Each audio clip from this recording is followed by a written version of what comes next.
Second Kings. Ang lesson natin ngayon sa Second Kings pa rin ay ganito. Kanina ay secrets. Ito naman, tungkol ito sa apat na may ketong. Okay? So, pag-aralan natin ito mga kapatid para maging blessing naman. Kasi tuloy-tuloy yung lockdown eh. Naka-lockdown na nga sa Samaria. And then, tignan natin yung ating subject ay The God of Elisha in Action. Ito na yung pangako ni Elisha na kakaroon maraming pagkain bukas. O, ito nga. So, nabasa natin ang chapter 7 at marinig natin sa Bible na po. Marinig, basta pakinggan nyo kasi sa puso nyo habang binabasa nyo. Ganun yan, para marinig nyo. Ano nangyari dito? Sa verse number 7. 7:7 ha, ready begin. Wherefore, they arose and fled in the twilight, and left their tents and their houses and their ashes, even the camp as it was, and fled for their lives. Verse 8. And when these lepers came to the uttermost part of the camp, they went into one tent and did eat and drink, and carried then silver and gold and raiment, and went and hid it, and came again and entered another tent, and carried thence also, and went and hid it. Verse 9, lahat tayo, go. Then when they said one to another, we do not well. This day is the day of good tidings, and we hold our peace. If we tarry till the morning light, some mischief will come upon us. Now therefore, come that we may go and tell the king's household. Sabi nila, ang daming blessing. Ano gagawin natin? Sabihin natin sa syudad. Kasi maraming gutom doon. Ayun. Kasi naubusan na ng bigas. Sila, amelioration, wala na. Okay. So, salamat sa awit na, if we trust and obey, never fear, di ba? Oh, kasi kung masunurin ka, alam mo na, dahil masunurin ka, wala kang atraso sa Diyos. Ganun eh. Ito kayo na katulad ko na senior citizen. Masunurin kami sa eskwelahan namin noon, sa elementary, kaya hindi kami pinapalo. Sabi ng teacher namin, assignment ito, memorize niyan. 2 times 2. Ayun. Mahirap i-memorize yan ng araw. 4 times 4. Ayun. Ano pa? Magtaki mo, 4 times 4, 8. Hindi Ay, talagang ang hirap mag-memorize ng araw. Ayun. And then, mangyari nga doon, pag na-memorize mo yan, alam nyo, tuwang-tuwa yung teacher. Para ba yung tatayo ang buhok ng teacher? Ayun, kahit kalbo parang may buhok. Pagdating din sa bahay, pag nalaman ng magulang na talagang sabi ng teacher, very good yung sulat dun sa, 100% pa nung araw, 100%. Tuwang-tuwa magulang. Pero alam nyo, pag yung mga bata na kasabay ko nung araw, maligo sa magandang clear water ng Apayaw. Pagkatapos hindi nakamemorize, sabi ko sa inyo, kukunin ng teacher namin na si Mr. Benjamin Laylay yung kanyang ratana na maliit. Padapain talaga. Sabi nila, ayoko na. Ngayon, never fear if you trust and obey. Please lang. Kaya kayo na hindi nagtatrust and obey the Lord, nako, delikado. Ngayon, tayo dito The God of Elisha in Action. Number 1. Tanta is number 1. Kasi kita nyo rito naman na talagang itong mga ito, itong mga ito talagang kawawa. Gutom na sila Maaari may gutom dyan. Alam nyo, ako, nung nagtrabaho sa Olongapo, hindi ko nagutuman. Alam niyo ba ako bakit? Kasi sanay ako magising sa umaga. At alam mo yung ginagawa ko sa Olongapo noon kasi nakatira ako sa auntie ko. Talagang maaga magwalis, maligo, magwalis gano'n. And then talagang, dahil maaga ako, ay mainit ang pansal ko maaga sa Olongapo nung araw. Wala pang taga-init nung araw Yung bang basta kung nandyan, nasa basket yun doon nilalagyan nila ng balat ng sako ng arena. Maaga ka mainit. At alam nyo, mga kasama, hindi ko nagutuman. Lalong-lalo na nung natutok magtagalog. Alam nyo, may mga tao doon matatandaan, galing sa palengke, nahihirapan. Kasi konti pong tricycle sa Olongapo nung araw. Sabi ko, Madam, pwede kitang tulungan. Sabi, kanino ka ba? Sabi ko, kay Madam Rosalina West. Kilala yung auntie ko doon na nakapag-asawa Amerikano. Ganun ba? Walam namin yun. So, tulungan ko sila. bibigyan ko 25 centavos. Ako, masaya na ako noon. Ano ko, siyempre 1971 yun eh. Ano ko, 72, Marcelo, nandun ako. Ay, hindi ko nagutuman. Ganun yan eh. Huwag lang kayo mahiya. O katulad yan, kayo na nagugutuman. Maaga kayo punta sa palengke para wala makakita sa inyo. Hingi kayo mga buto-buto dyan ng mga kalabaw. No? Ay, bibigay sa inyo. Siyempre, isapo ninyo para hindi mo nakakahiya na. No? Wala na kayong pera sa galing amelioration. No? And then yung mga nakakalat doon na tawag naman na, alam mo, mga cabbage ko minsan makita ako, tinatapon na lang. Ang kapatid, kaya natin. Kaya nga maaga ka para wala makakita sa iyo. Ganun yan eh. Ganun. Totoo yan. Do you know how to live? No? Alam niyo, ako, I know how to live in the city. I know how to live in the bundocks. Ano po? Totoo yan. Alam niyo, kung hindi ka maaga punta, maghunting din. Wala na yung mga ibon na dumadapo at kumakain ng mga bunga. O gusto ba ninyo na pagdating mo doon sa bundok, wala namang ibon. Nung makita mo doon, ahas. O, patapos ka. O, ganun yan. So, punta na tayo rito. The God of Elisha in action, ito, number 1. God uses insignificant, sickly people. Makita naman yun, hindi nakatago yan, sickly mga ito. Ano yung sabi ng Bible? Dito sa verse 3, basahin na natin. And there were, 4 leprous men at the entering in the gate, and they said one to another, why sit we here until we die? Tingnan ito mga taong ito talagang insignificant kasi may ketong sila. Alam niyo ba, nasa labas sila ng syudad, ibig sabihin, hindi sila makapasok doon kasi, alam niyo, sickly sila. Ganyan din dapat. Kayo na mga sinasabihan, stay home, huwag kayong lalabas. Kasi oras na sickly ka na, i-isolate. So, please lang Pero, God uses these insignificant people, to provide for others. Ito yan. Pastor, sickly ba tayo? Don't you know, lahat tayo anak ni Adan, may virus na nagngangalang SIN.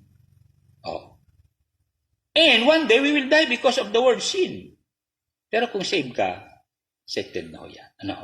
Ngayon, yung word insignificant, papansin nyo, leprous men, may ketong mga ito, lacking meaning or import. Ibig sabihin, sa loob ng syudad, ay sabi na, yung mga may ketong doon, wala silbi mga yun.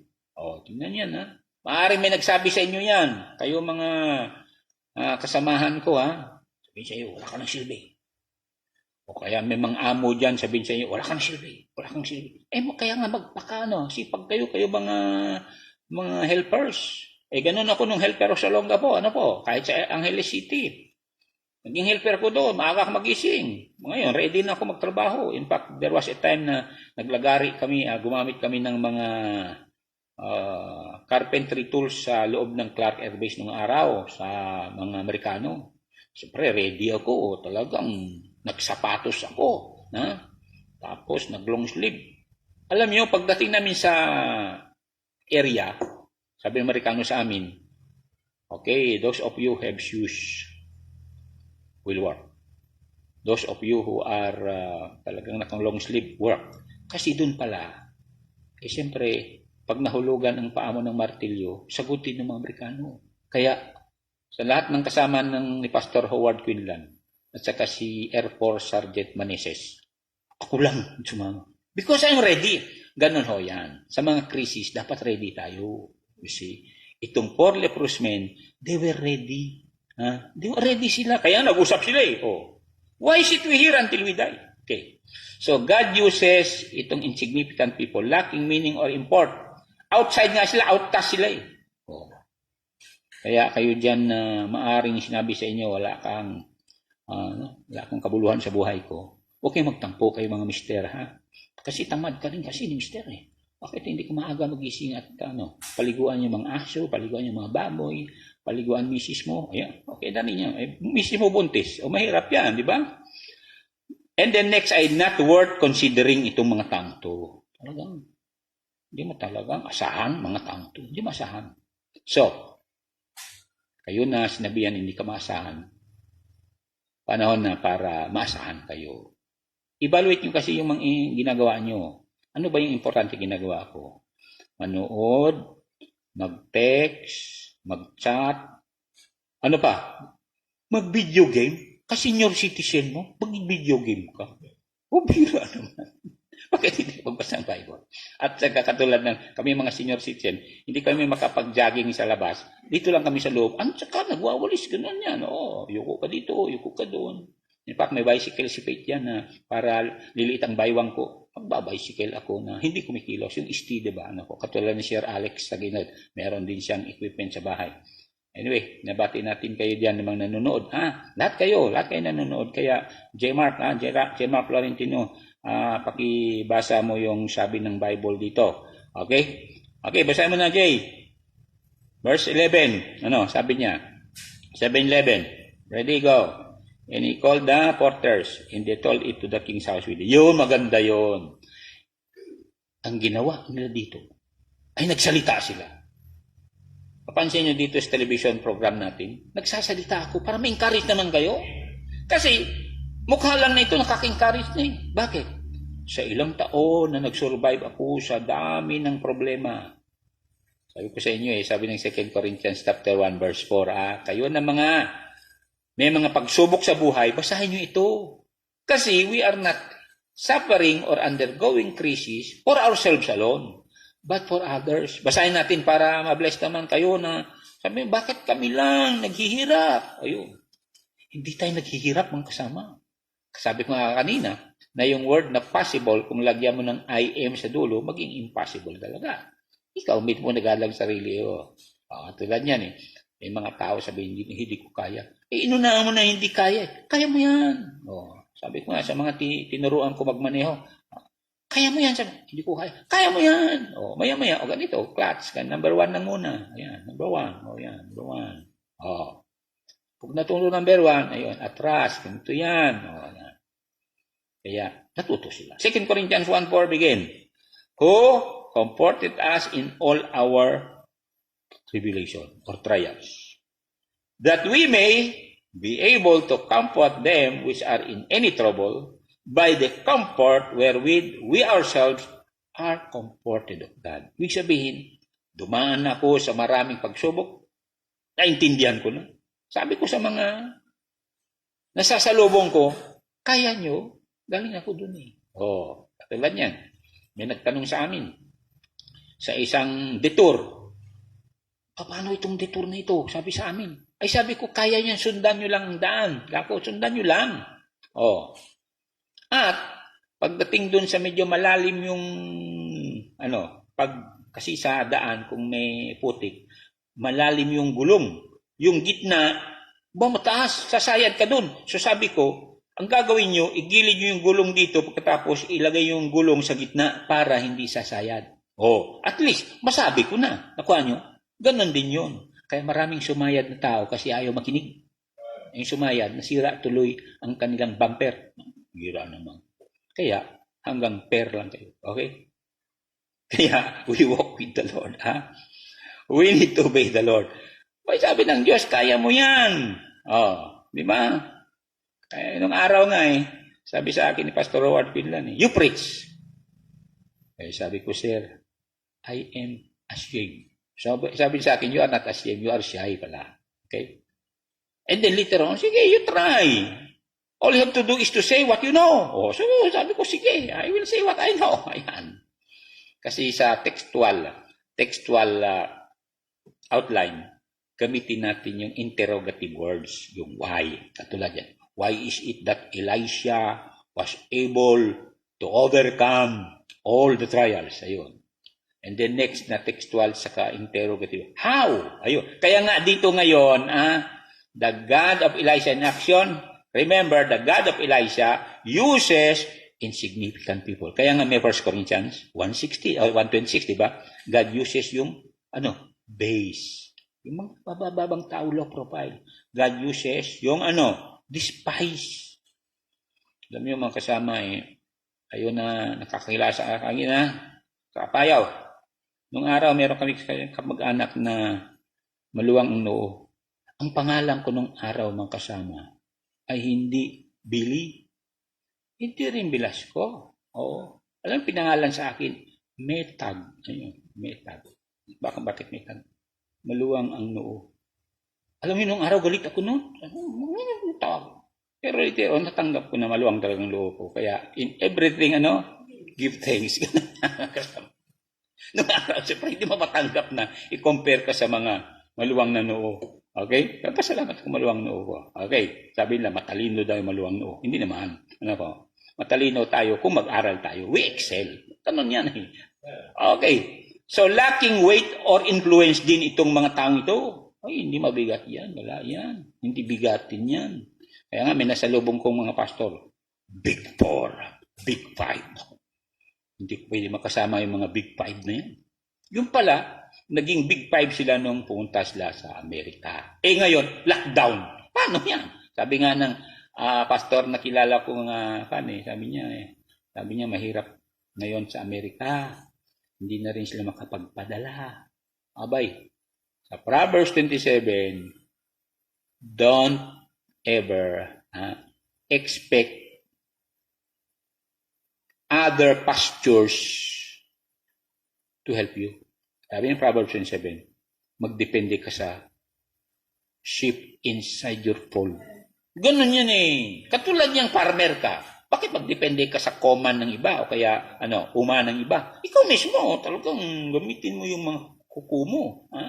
Gamitin mo yung lakas mo para magbungkal ka sa bundok, para magtanim ka ng gabi, ubi, ganun. Lahat ng bee dyan, honeybee, ayan. Anyway, sabi ko sa inyo, pati honeybee ba itanatanim? Sabi ko sa inyo, yes. Ang ginagawa namin sa Apayao, kukuha kami ng malaking log na hilaw, tapos itanim namin ng islanting ganyan, tapos takbar namin ng mga tinatawag na mga dayami, ganun. And then magulat ka lamang, January pa lang, maghanap yung mga honeybee, ng pagdapuan nila, tapos sila isisilong doon. Meron ka ng honeybee. Kaya, hanggang ngayon, yung mga tinanim ko doon, iba nakikinabang. Nagtanim ako ng nyug, nagtanim ko ng saging. O ano ba? Did I do that for myself? No. Kaya nga itong mga taong ito na ginamit ng Diyos, hindi sila, nagpunta doon sa kampo ng mga silan for themselves alone, for others. Ano yan eh? Namalinaw yan sa Bible, for others. Lahat naman tayo for others, katulad yan. Nung naging independent ka, pinaaral ka ng magulang mo, nagtrabaho, tama. Para kanino eh? Para sa bunganga mo? Hindi. Para sa misis mo, o mister mo. Ganun yun, para sa mga anak mo. Ganun yan eh. Katulad ng church na ito, nandiyan mga church members. Alam nyo na orient mga yan. Na they are here and God has blessed them for others. Para pagdating ni Jesus, kahit hindi namin kilala, i-shake hands kami sa heaven ayon sa 2 Corinthians chapter 3. Dahil naabot sila, dahil kami ay we spend and be spent. Totoo yan mga kasama. So, lacking meaning or import mga ito, not worth considering, lacking weight or influence, small in size pa, Siyempre lumiit sila dahil sa sakit. Alam mo mga kasama, marami ko nakita niyang lalaking tao pero nagkasakit, tag-string. So, hindi na talaga maasahan to, maliliit pang ito eh. Talagang, walang mangyari dito. Katulad ng mga nagbubuhat ng pala, yung liit na. Alam niyo, mabuhat lang yan. 4 kilos. Malalaki. 2 kabans. Marami ko nakita na gano'n. Maasahan mo pa 2 kilos lang. Diba? Binigay lang ng barangay, hindi na madala. Bakit? Lumit. Okay. Salamat, nagbigay barangay, nagbigay kapitol, nagbigay ang syudad. Maraming salamat po. Kaya buhay pa kami, masaya nga kami rito kasi, as I said, God is a God of miracles. And then number 2, punta na number 2. Lalanin natin, one of the name of God is Jehovah Jireh. He provides. He provides everything. Especially yung eternal salvation natin. As I said, kung God provide our temporary needs, He can provide our eternal. Okay, number 2, God uses isolated, quarantined, sincere people. Isolated, sincere people na lang kasi yung quarantine din, masyado modern yan, Okay? Para naman, ang mga nagte-take notes, si Doc Ruby, ito, Engineer James, salamat, pinagpray namin si Ellen Joy para gagaling, I hope na makaalabas ka na, Ellen Joy. Sige. Okay, tuloy natin to. Okay, ito na. Yan. Yan sabi niya rito, God uses isolated, sincere people. Sincere mga ito. Kailangan isolated sila. Pansin nyo? Punta tayo sa Leviticus para makita nyo ito. Leviticus 13, 44, 45. Talagang isolated sa labas ng syudad. Wala sila makain. Wala na. Gutom na sila eh. Takin mo, umasa lang sila sa mga tinatapon sa bintana ng syudad. Okay, nandiyan kayo, Leviticus 13, 44, 45. Kita talaga isolated mga to. Oh, insignificant sila kanina. Isolated. Kaya wag mong sabihin na, wala kang, walang-wala ka. Hindi, kapatid. Sinabi lang ng tao yan sa'yo. Totoo, nung bata ako, sabi sa akin, wala mangyari dyan sa'yo. Bakit? Maliit kayo. Alam ni Ma'am Agnes Sulweta yan. Di ba, Ma'am Agnes? Klase ko mga yan. Uy, sa dati. No. Takatuwa mga yan. Yan sila Agnes Mawanay. Lahat Mawanay kamag-anak namin. Ako. Nagulat sila. Ma'am Agnes, pinapanood mo pala ako dyan sa, dyan sa inyong Nevada ba yun? Yung may sugal? Las Vegas. Salamat, Ma'am Agnes. Pinsan, ha? Kala ko wala ka pang asawa, pinsan. Salamat naman may asawa ka na, ha? Lola ka na rin. Okay. Nagulat sila na, sa television ako. May live streaming pa. Yan ang sinasabi ko sa inyo na huwag mong iliit-liit yung taong isolated dun sa bundok. Totoo yan, isolated kami sa bundok roon. Wala kaming, palengke. Wala talagang government kung ando nung araw. Ha? Walang daan. Lahat na, isolated kami doon. Pero ginamit ako ng Diyos para may mga churches na doon at may churches na dito. Ano sabi ko? Leviticus 13:44-45. Ready, begin. He is a leprous man. He is unclean. The priest shall pronounce him utterly, unclean. His plague is in his head. Verse 45, go.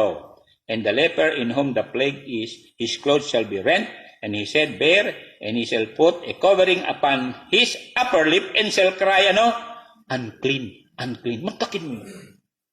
Para hindi makalapit yung mga tao sa kanila. Sabi nila, unclean kami, unclean. May virus kami. O dapat ganun din gagawin ninyo kung may flu kayo, ha? Hindi yung gusto nyo pang ikalat yung COVID nyo. Magpa-isolate naman kayo, magpa-quarantine. Kaya meron na tinatawag na quarantine time ng araw na itong mismo na virus ng lepros, ay sasabihin nila, unclean kami, huwag kayong lalapit. Kaya nga pasalamat ako dito sa church na pag merong mga ubo yung tao, sabi nila, sorry ho, hindi ko makipag-shake hand. At siyempre, tulad yan, pag naibalik yung worship dito, ang mandate ay lahat ay mag-mask. Mask. Magdala ng alcohol. At yung iba, magdala ng astronaut robe. Ayun. Nakikita ko na yan Meron kang helmet, So, mga kapatid, God uses isolated, sincere people. Kung sincere ka, kapatid, kahit God will use you.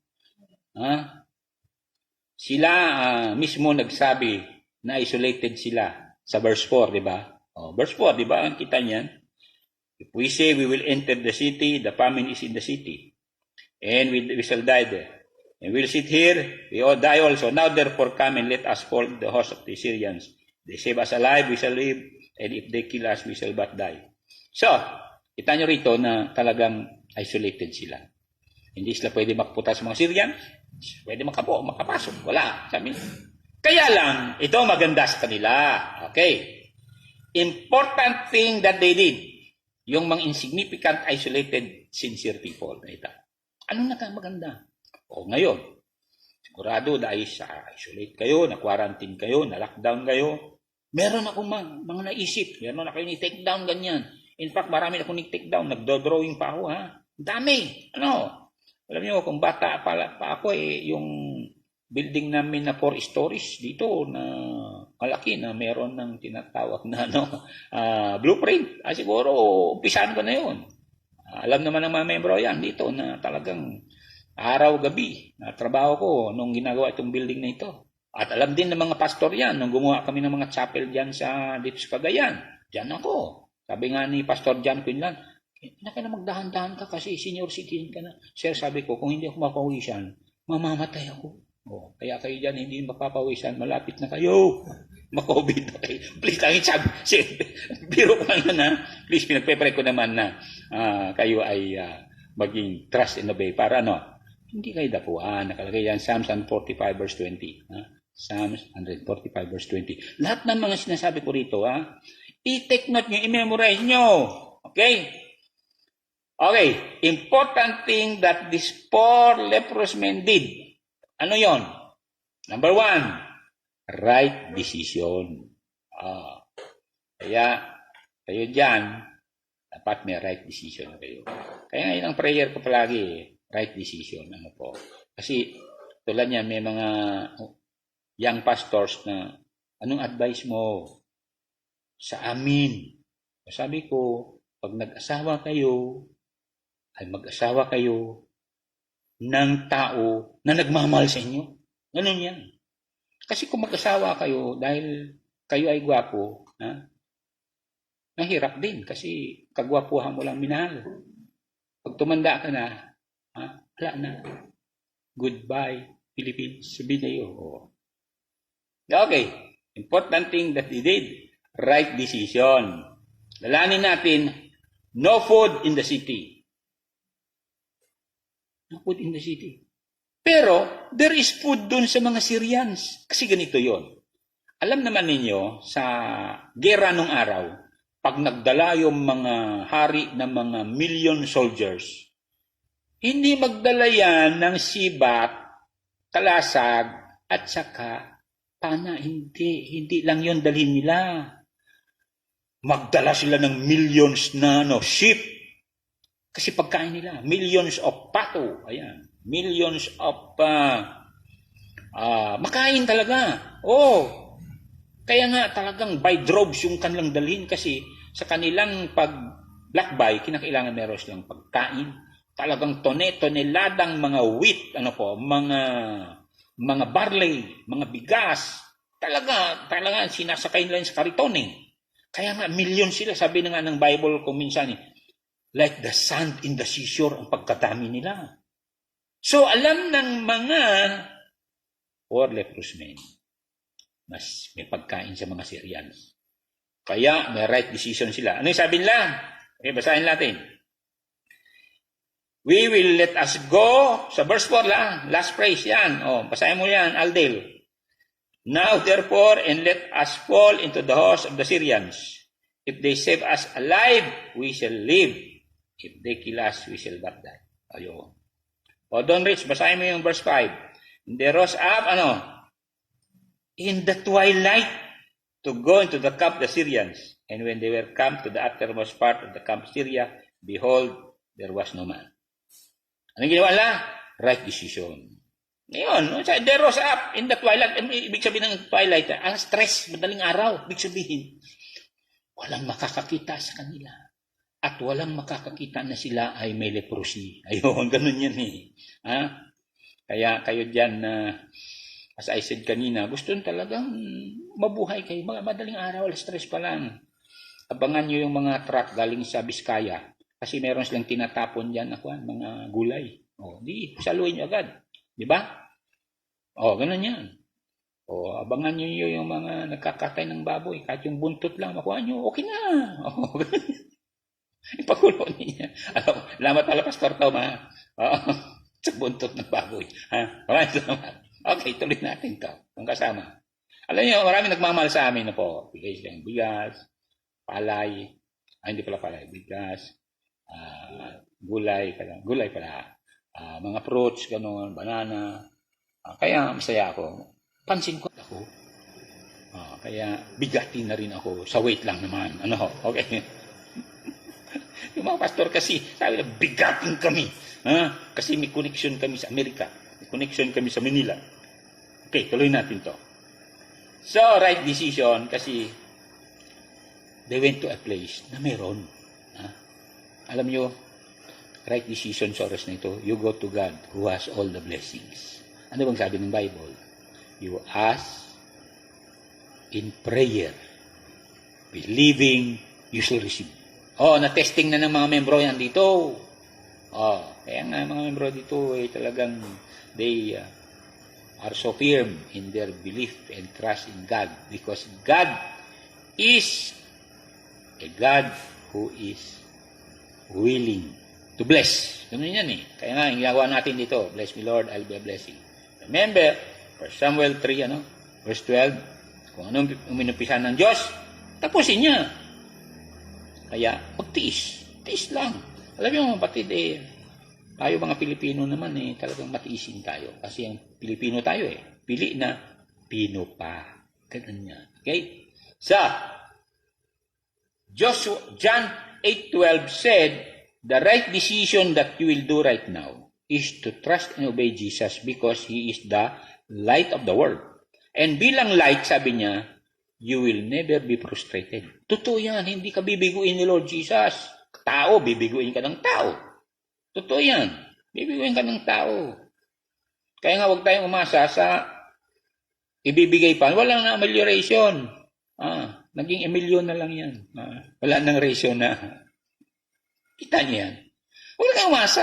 Pasalamat na meron Alam niyo, natuto ako niyan sa bundok. Hindi wala kami nasahan doon. Kinakailangan. Habang naghihintay ka na mag-ani ka sa September. Katulad yan, tumubo na yung mga palay. Kasi wala kaming kanong araw doon Wala kaming talon. Bundok lang talaga. Ano gagawin mo in between? Gagawin mo dyan. Magtanim ka ng balatong. Magtanim ka ng kamote. Ibig sabihin, active ka, hindi yung, alam niyo, nagpunta ako sa isang lugar, habang naghintay sila ng harvest ng sugarcane, tulog lang. Tulog. Hindi pwedeng ganoon. Sabi ko, magtanim kayo ng, balangag. Kangkong, sabi ko, may ilog dyan, sabi ko, magtanim kayo ng gabi. Anong ginagawa nyo? Bumibili pa kayo sa palengke ng gabi. Ay, sabi ko, magtanim kayo dyan. Alam niyo mga kapatid, ayaw ng Diyos yung tamad. Kaya nga, sabi ng Genesis, chapter 2, kita nyo doon na nilagay niya si Adam doon to dress the garden. Mantakin mo, perfect na yun, bakit kinakailangan itrim ng itrim? Because God is a God of beauty. Kaya kayo dyan na hindi pa nagpagupit, magpagupit kayo. Nga pala, wala pa palang manggugupit ngayon. Okay, so, tuloy natin ito mga kapatid. Important thing that they do, right decision. Number 2, kasi yung sabi, let us. Let us, yung sinasabi ng governor natin, ngayon, team tayo, teamwork, may team pagkakaisa. Wag nang, kalimutan na natin yung political na yan. Political away. Talagang, parang mag-asawa yan na, wag mong tingnan yung tinatawag na mga dungis ng kabila. I-overlook mo yun, sabi ng, Proverbs 17 verse 9. Yung bang goal natin, ayun, pahinto itong COVID na ito, goal natin talagang obey. Obey talaga, mag-obey ka sa sinabi ng gobyerno na, magpa-quarantine tayo. So, salamat sa right decision. Okay? Right decision. Punta sila sa mga Syrians. Maraming pagkain dun As I said, mga Syrians, marami silang dala-dalang pagkain to capture a city. Pero salamat. And then next, right deliberation. Pakinggan nila ang deliberation nila, Ano ang deliberation nila? The word deliberation is consideration by a group to reach a consensus. Ganun yan Or a discussion together to reach a goal. Magandang deliberation nila So nag-usap-usap nila, pakinggan natin deliberation nila. Sabi ng Bible, sa verse number 3, okay, ikaw na ngayon, don't reach, basahin mo yun. And there were 4 leprous men at the entering in of the gate, and they said one to another. Tingnan yun they said one to another. Lahat sila nag-usap-usap, nagkakalabitan sila. Kaya mag-usap-usap din kayo dyan sa bahay, magkalabitan din kayo. Na ano ang gagawin nyo para makasurvive kayo at talagang aangat sa buhay. Sinong kausapin nyo madaling araw bukas, mamulot doon sa palengke ng tira-tira. Sabi ko sa inyo, may mga truck dumarating kasi may food pass mga yan di ba? Mga saging nga, kuminsan tinatapon na lang. Oh, may mga may mga upo pa tinatapon na lang. Pwede naman putulin yung gudulo nun, pwede pang iluto yung kabila eh. Pastor, anong tinuturo mo sa amin? Baboy kami? Hindi kung may baboy kayo, pakain sa baboy yan. Oh, pag lumaki ng baboy nyo, ganun ho yan. Kasama. Oh, kaya kung may masipag yan, hukayin niyo yung gabi namin, sabi ni Sister EJ. Oh, may gabi kami dyan eh. Totoo yan. Ang dami ng laman yan. Meron pa kaming kamoteng kahoy dyan. Oh. Hukayin nyo. Oh. Gusto nyo. Kasi marami na kaming supply dito eh. Okay, tuloy natin ito mga kapatid. Ano sabi niya? They said one to another. Verse 4. Ready? Begin. If we say, we will, enter into the city, the famine is in the city. And we shall die there. And if we sit still here, we die also. Now therefore come and let us. Let us. Yun ang kagandahan dito eh. Alam niyo, meron kong naririnig mag-asawa. Sabi ng misis, pinaaral ko yung anak namin. Maya-maya, sabi ng mister, pinaaral ko yung anak namin. Walang good decision mga ito at deliberation na. Ano ba nangyari sa inyo, ha? Yan. Kaya next time sabihin nyo, we is the word. As is a good word. Kaya nga palagi sinasabi, this church had made impact. Tuloy, nakakaabot ang television program natin sa mga bahay because teamwork dito. Ano ba? Okay. And then the Bible said, they, verse 5, and they rose up in the twilight. Lahat sila. Magandang deliberation to. Alam niyo mga kasama, sa bahay, kung magandang deliberation, may mangyayari. O katulad niya, masalamat ako sa mga mag-asawa dito. Magandang deliberation na paaral mga anak nila, napaka-abroad anak nila, alam niyo, napayaman lang mga anak nila. Alam niyo, kuminsan tungtuwa ako diyan kasi kami mga, hindi gaanong nakaabot ng mataas, Yung mga anak namin nakaabot taas, mataas din sahod nila. O, di masaya kami. May mga magulang na ayaw nila mataas ang sahod ng anak nila, mali yun eh. Dapat katulad nga yan, may mga anak kaming churches ngayon, magaganda pang building sa amin, masaya kami. O may mga anak kami mga churches ng pastor nila, magaganda pang sakyan, masaya kami. O, ganun yan eh. Magaganda pang misis, masaya kami. Ako naman, single father. Ayun. Kaya yung mga single mother dyan, single father, mahal kayo ng Diyos, ha? Ganun po yan. Okay, tuloy natin to. So, right deliberation. At ginawa nila, pumunta sila doon. Alam niyo gumawa ang Diyos, ito mga kasama, do your best. Because God will not do what He designed you to do. Hindi naman magkalkal ang Diyos ng lupa. Sabi sa atin sa Psalm 104, kayo magkalkal ng lupa. Maaga kayo magising. Kayo magtanim. Binigyan ko ng kayong binhi, sabi ng Diyos katulad sa amin, alam niyo, may mga binhi pa iningatan ng mga ninuno namin hanggang ngayon tinatanim namin. Ano po? Yung mga abat na binhi. Dito sa atin sa Lolan hindi ka makapagtanim kung hindi ka punta sa seed supplier. Sa amin di. Basta mag-ani kami ng September, itabi na namin yung mga good seed na yan. Para pagdating ng April, tanim namin yan. Hanggang ngayon. Alam niyo yung mga iniguban sa amin ngayon. Iniiguban niya. Alam niyo mga kasama. Talagang resourceful tayo dapat. Kaya nga, sabi ko nga, punta kay Brother Jerry, ang resourceful niya, marunong magkatay manok yan, marunong magkatay baboy, marunong magkatay aso. Kaya, dapat may seminar yan Okay, tuloy natin to. Pumunta sila doon. And you know what? Yan. Sa decision nila and deliberation, sabi nila sa verse 9, okay, basahin mo na yan, right? Okay. Then they said one to another, we do not well. This day is a day of good tidings, and we hold our peace. If we tarry till the morning light, some mischief will come upon us. Now therefore come, that we may go and tell the king's household. Ayan ang maganda. Meron silang discipline. Ano ibig sabihin nun? Hindi nila sinarili yung blessing. Good discipline. Good decision, good deliberation, good discipline. May mga tao lang discipline, nakatanggap ng 5-5. Ano nangyari? Binili lahat ng 5-5-5. Hindi pwede, Dapat, alam mo, Balino, Kaya mag-wisdom ka. Oh. Kaya nga, tinuturo natin yan. Kasi ako, bilang pastor, mga senior, tinuturo ko rin yan sa young pastor na ganito yan. Pag nagligaw ka, yung maganda-ganda naman babae, Para ano? Para hindi magselos. Kasi pagdating ng araw, yung asawa mo, gurang na, tapos nakipag-usap ka na magaganda, talagang kurutin ka niyan. Okay, tuloy natin to. Kasi kung tumitingin siya, okay, tuloy natin to. Mahirap na tumingin. Ako, tumitingin-tingin din, pero meron na. Okay. Katingin na ako. Kaya wag na kayong magdala dito, Okay, tuloy natin.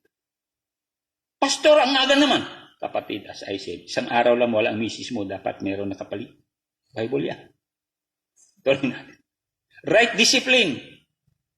Kasi may mga discipline na hindi rin right. Tulad yan, disiplinado ako na magwala. Hindi mali yun eh. May mga taong katulad ng mga kasamahan kong karatista ng araw. Dapat disiplinado kung karatista ka. Bakit? Gamitin mo lang yan pang self-defense, hindi pang offense. Ganun yan eh. Maliban na lamang kung may tutulungan ka, i-depensahan mo. Hindi yung karatista ka pagkatapos maglagay ka ng red belt mo pagkatapos pag nalasing ka, lahat ng tao haharangin. Hindi, walang disiplina yung gano'n. Tulad yung mga pulis natin. Mayroon na kayong creed dyan, di ba? O mga army natin. May discipline yan. Alam ko yung police creed na yan. Malinaw yan, di ba? Sabi niya, yung tinatawag na ostentatious display of property. Ayun.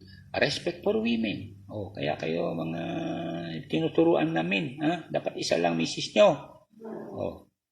Malinaw yan, Okay, tuloy natin to. They were so disciplined enough to say, boy, na kailangan meron din makinabang dito sa blessing natin. Kaya yung mga churches, tinuruan ko kayo mga pastors na hindi lang dapat kayo makinabang lang sa blessing nyo sa church. Dapat may tulungan kayo. Maraming pastor. Alam niyo, may mga pastor nag-text sa akin sa panong ito. Sabi nila, narigat tibiyag ito'y. Kasanong ito. Sabi ko rin, mas narigat ito'y. Ta senior citizen kami. May iparit tirumwad. Kunak. Yung iba naman, naabutan natin. So, the group reached a consensus. They agreed. Napakaganda po ito. Kaya kayo mga nanonood, mga kabataan, maganda ho na naturuan tayo ng discipline sa panahon ito. Kasi yung mga walang discipline, nalunod sila sa iyo. He is near, he'll never